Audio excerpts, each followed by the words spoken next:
funguses, mushrooms, various decomposers of various kinds.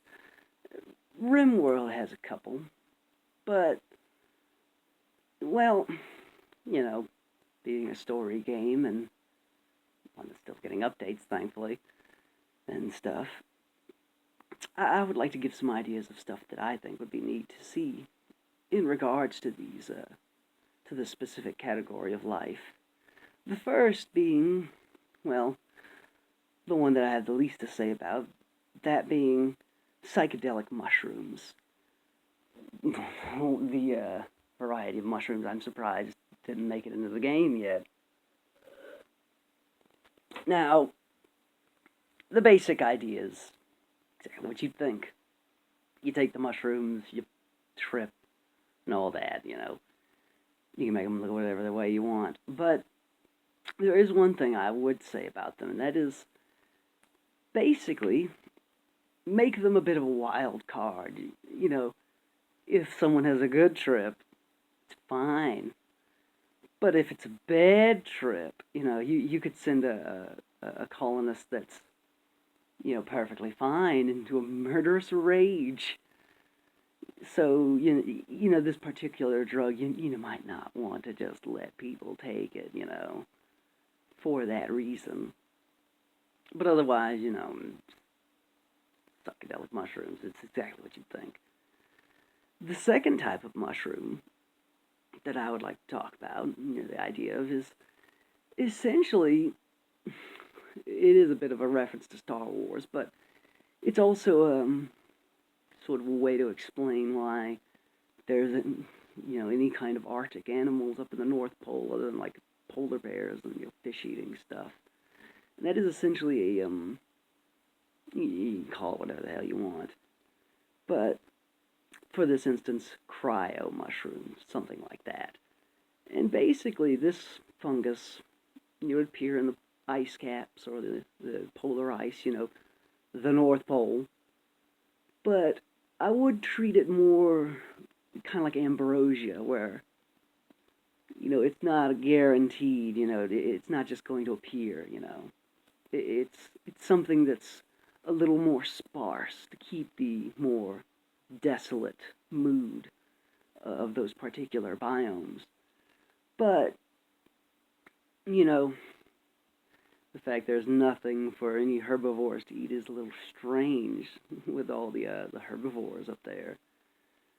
Also, it would alleviate a bit of the stress. But there is one catch that I would add in, that being that this stuff would be considered barely edible, rank beyond belief, to the point where most people would prefer nutrifungus to it. Otherwise, you know, hell, maybe even make it a mold rather than a mushroom. You know, add some molds to the game. The third, maybe the last for this video, I'll see how last I can talk, but the third would be essentially leaning on the idea of another thing that I would like to talk about, probably we'll talk about again, and that is basically splitting wood up into various categories. That, you know, basically like Dwarf Fortress, having, you know, some woods are harder and heavier, maybe some are harder and lighter, some are softer and lighter, some are just considered prettier, you know.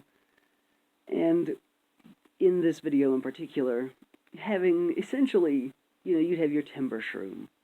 Maybe make it a little more valuable than normal woods, you know, oak and stuff like that. But then add in maybe, for instance, have basically a giant pink, maybe a slightly more decorative version of this, you know, of this timber shroom, or maybe an entirely different kind of mushroom.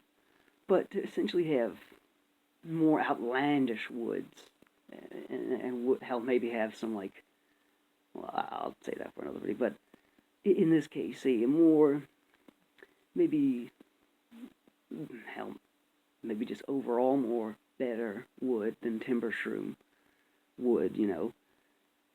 Obviously both looking a little more different than normal wood, but, you know, the basic idea, hell, maybe having a third variety. I don't know, greenwood or something like that. Some other variety of mushroom that's, maybe even more valuable. Hell, you could really go crazy with it.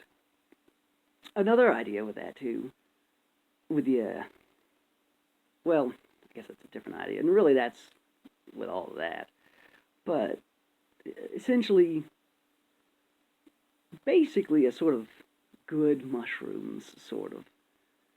Now, there could be two varieties of this, obviously, domestic and wild. I would like both of them to look different. But basically, the domestic ones, long growing, real hard to grow, basically kind of like, the devil strand. The wild ones, though, treat more like ambrosia, and basically they would just be better food. They wouldn't be considered awful by colonists and stuff. And, hell, I guess cheese would technically also involve mold, but that's a whole other thing. But, you know, obviously, give your opinions of this. Hell, let's have another one. Basically, the mushroom and fungal equivalent of flowers. That would be pretty nice. Domestic, obviously, but you know, and I guess this will be kind of a series of videos talking about various forms of life that I think would be nice. I think it would be nice to diversify life in the game period, but I guess give your opinions on it. Maybe a lesser version of Devil's Strand, cheaper and less effective, maybe something like that. But anyways, leave your opinions. See you in the next video, and unless I'm eaten by sentient mushrooms or something like that, you never know, but see you next time.